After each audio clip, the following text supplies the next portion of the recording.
Bentornati sul canale, dalla Fara e da Fuz. Oggi parliamo di corni potori nel mondo longobardo.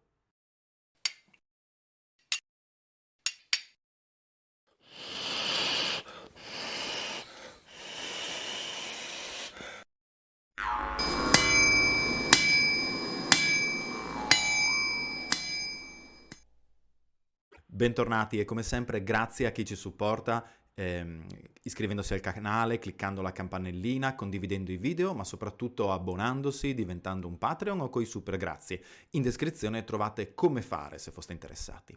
L'argomento di oggi è un argomento super di nicchia, diciamocelo chiaramente, c'è una parte di questi video della Fara che sono veramente molto nerd e questo è uno di quelli. Parliamo cioè dei corni potori, cioè corni dedicati a bere. Molto spesso ci avete sentito raccontare come il convivio fosse parte fondante, strutturale, identitaria della realtà germanica, non solo longobarda, ma della coinè germanica europea in genere. Fra i reperti più affascinanti e collegati a questo mondo del convivio c'è quello proprio del corno potorio, in particolare del corno potorio in vetro. Fino a pochi anni fa, diciamo da alcuni decenni fa, si contavano sulle dita di una mano. In realtà la prosecuzione degli scavi ha portato poi a sempre nuovi ritrovamenti e oggi i corni potori in vetro di epoca longobarda sono piuttosto numerosi in Italia.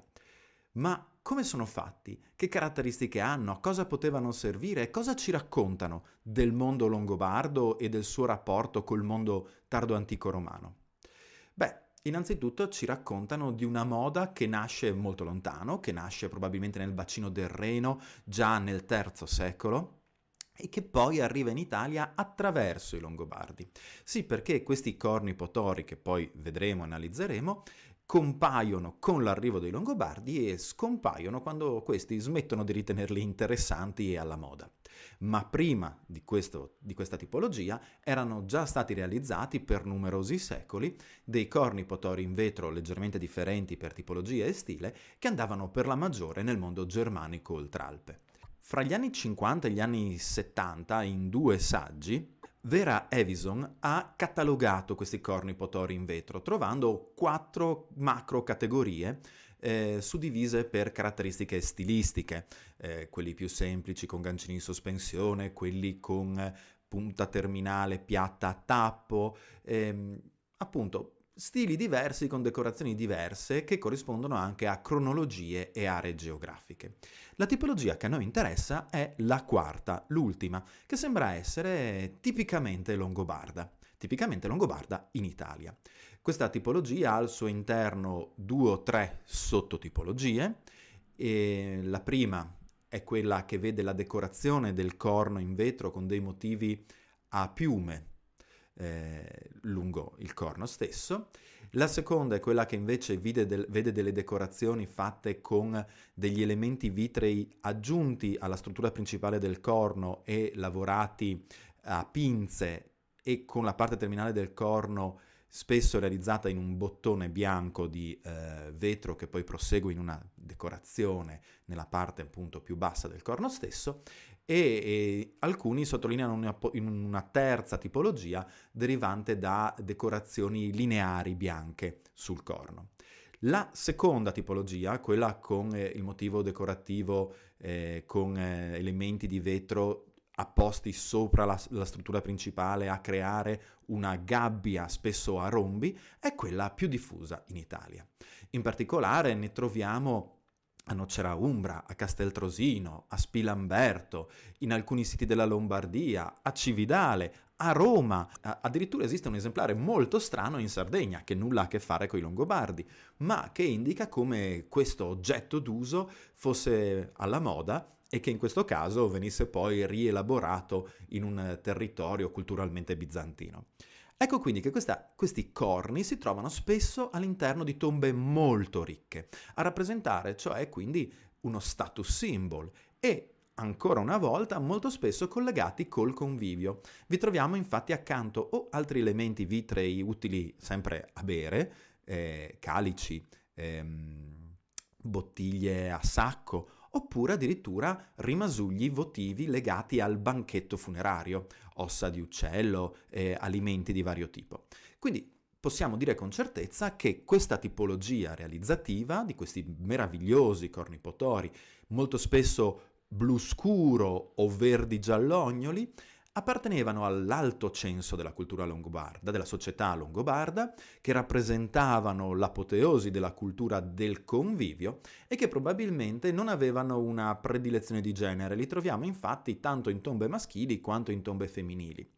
Nei saggi, soprattutto dedicati al mondo anglosassone e alla Midol, alla sala dell'idromele del mondo anglosassone, spesso e volentieri è stato analizzato come sia la figura femminile che versa la bevanda alcolica nei momenti strutturati di convivio.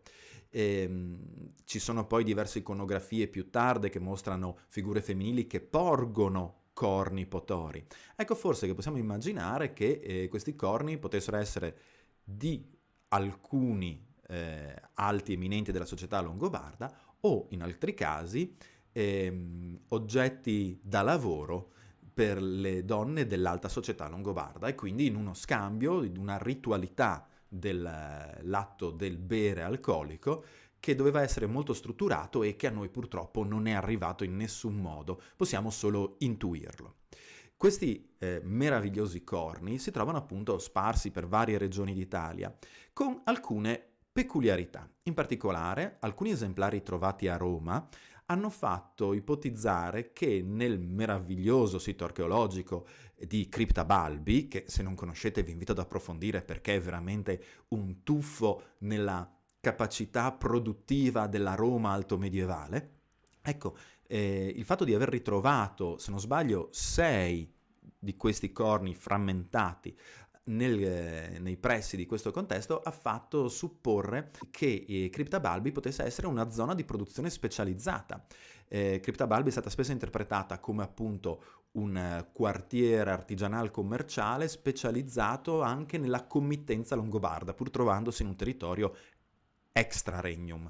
E quindi non stupirebbe che si fossero specializzati anche nel produrre questi corni così amati dall'elite longobarda.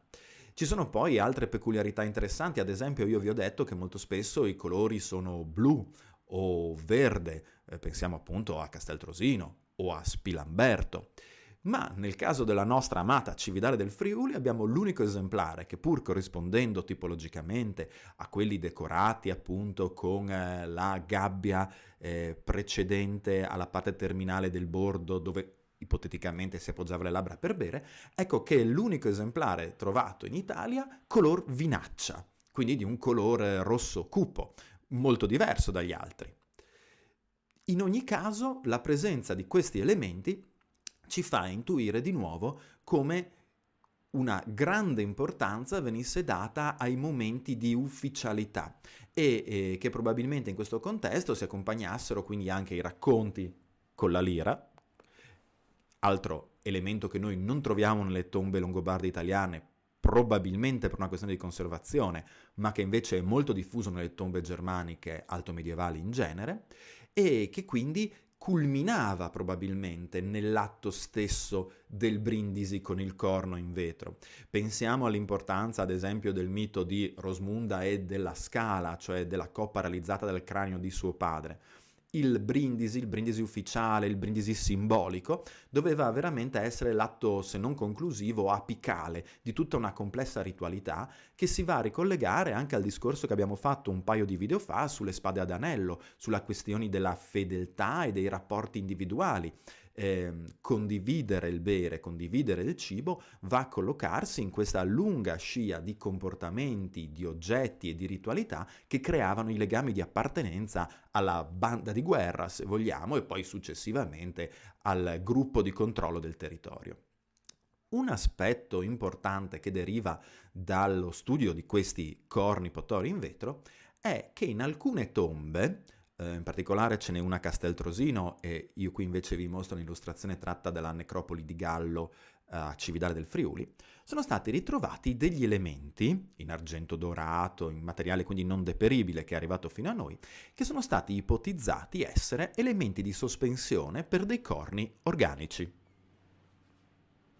cioè corni, non di vetro, il prototipo del corno in vetro.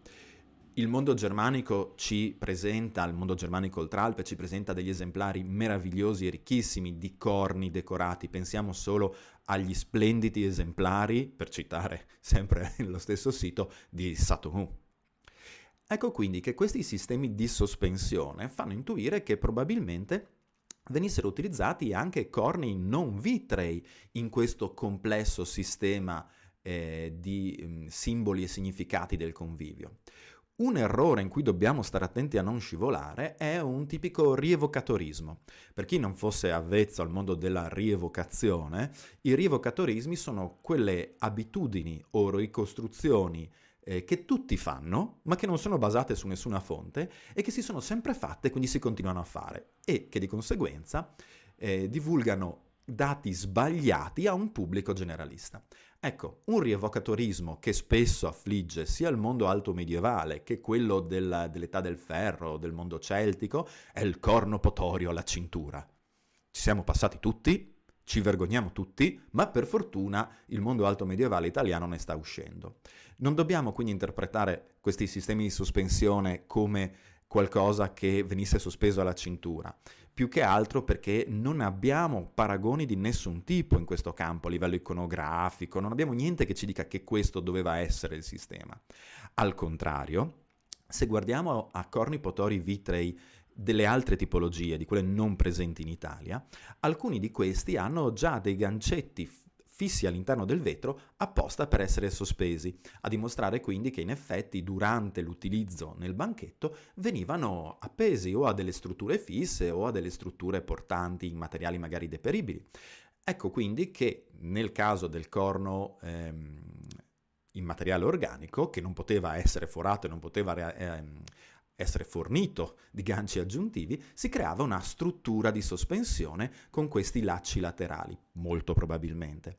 Ecco quindi che dobbiamo immaginare che il corno potorio vitreo fosse veramente il top di gamma, la Ferrari del banchetto, ma che chi non poteva permetterselo invece utilizzasse, sempre probabilmente per una questione strettamente rituale e simbolica, dei corni bovini, però decorati e sostenuti con elementi in materiali preziosi o semipreziosi.